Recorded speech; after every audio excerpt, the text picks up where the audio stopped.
In Crohn's disease, abdominal pain is often one of the most prominent clinical features that critically determines disease burden.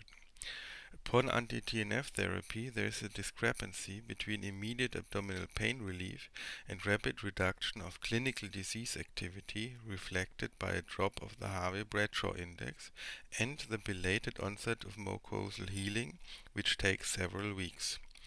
We hypothesize that the perception of pain in the brain is an important and probably initial factor determining the rapid clinical response in an anti-TNF treated Crohn's disease patient, while mucosal healing in the gut is a belated effect.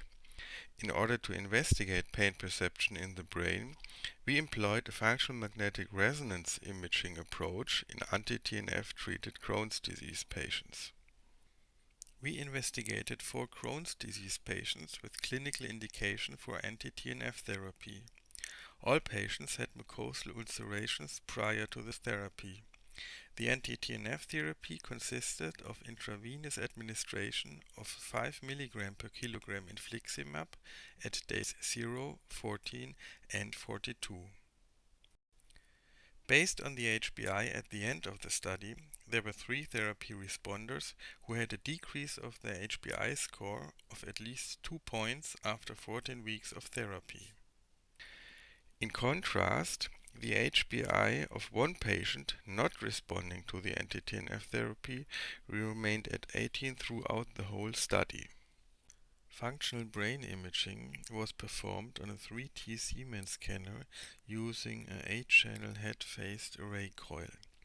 An anatomical reference scan of the brain was performed by an MPRH scan with a resolution of 1 cubic millimeters, details on the slide. The functional MRI datasets, 103 volumes, were acquired by a single-shot gradient echo planar imaging protocol at a resolution of 1.5 by 1.5 by 3 millimeters. The rationale behind the blood oxygenation level dependent bold effect in a simplified view is the following. A peripheral stimulus leads to increased, mainly excitatory neuronal activity along the pathways involved in processing this stimulus. The metabolic demands of this increased neuronal activity translate via neurovascular coupling to various changes in the hemodynamic response. Because solely deoxygenated hemoglobin is paramagnetic, it will influence the magnetic field properties spatially confined to the area of activated neurons. These T2 star changes can be detected by bold fMRI. In summary, increased neuronal activity is translated into changes in blood oxygenation, which can be non-invasively imaged by fMRI. After appropriate preprocessing, the analysis of the fMRI time series data was performed in Brain Voyager with a general linear model group analysis and corrected from multiple comparisons with the FDR approach. 2 different stimuli were used. As a control stimulus, 7 repetitions of 30 seconds finger tapping followed by 30 seconds interval were performed inside the MRI. Next, as a painful stimulation, a repeated abdominal compression of the lower right abdomen was performed by a physician with the patient again inside the scanner. This magnified cutout shows in detail how the abdominal compression during the MRI session was accomplished. Again, this stimulation was performed for 30 seconds, followed by a 30-second interval and repeated 7 times. At day -1, the HBI was determined in an MRI session consisting of an anatomical reference scan and the 2 functional measurements, finger tapping and painful repeated abdominal compression, was performed. On the following day, the anti-TNF antibody infliximab was applied. The next day, the HBI was assessed and the MRI session was repeated. At day 14, the next anti-TNF application took place. At day 27, the HBI was assessed and the MRI session repeated. At day 42, the next anti-TNF application was done, and at day 98, the last HBI assessment took place. This animation visualizes a patient's head by so-called isosurface rendering, followed by high-resolution anatomical MRI slices through the brain, first in sagittal and next in horizontal cutting directions. Finally, the brain surface obtained by a multi-step segmentation approach is shown. Here we present the group activation maps of the Crohn's disease patients responding to the anti-TNF therapy as isosurfaces at the FDR threshold. First, in green, the activation distribution of the control stimulus finger tapping is shown. Next, the response distribution of the painful abdominal compression is displayed in red. As the combination of both distributions show, the painful compression of the abdomen leads to an overall larger response. Next, we could prove the topography of the two stimuli by comparing them with the known somatotopy of the human sensory cortex, the homunculus.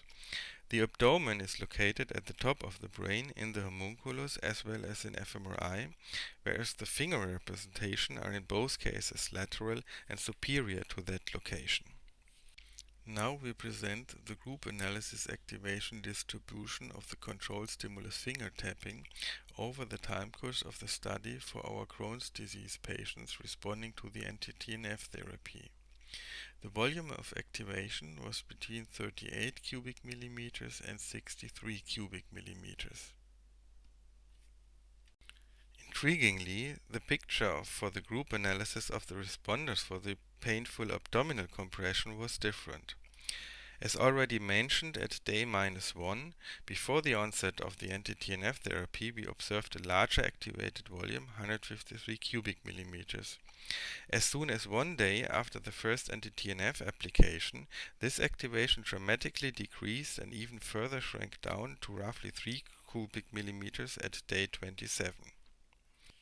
This was directly evident when we compared the bold activation volumes of finger tapping and abdominal compression during the time course before day -1, 1 day after the first anti-TNF application, day 1, and 2 weeks after the second administration, day 27.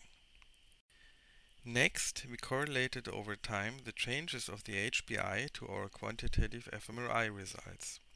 For the responders, we noted a strong decrease in activated bold activation volume, bold red line left axis, that was paralleled by a decreasing HBA values, bold orange line right axis. For the non-responder, we observed a slight decrease at day 1, but a further increase at day 27 of bold activation volume, dotted red line, corresponding to no change in HBI, dotted orange line. For the control stimulus finger tapping, no relevant change over all patients could be observed over the time course of the study. In summary, in anti-TNF treated Crohn's disease patients, volume of fMRI bold brain activation induced by abdominal compression leads to topographically correct response areas in the somatosensory cortex of the brain. Volume for fMRI bold brain activation did not change for the control stimulus, painless finger tapping, but was markedly reduced for painful abdominal compression in the group of anti-TNF responders. This dynamic reduction of pain perception started as fast as 1 day after the first anti-TNF application. Therefore, we conclude that in Crohn's disease patients, a fast reduced pain perception upon effective anti-TNF treatment contributes to the rapid therapeutic benefit even before mucosal healing can be observed. Suppression of abdominal pain perception in the brain thus emerges as a target for anti-TNF therapy in Crohn's disease.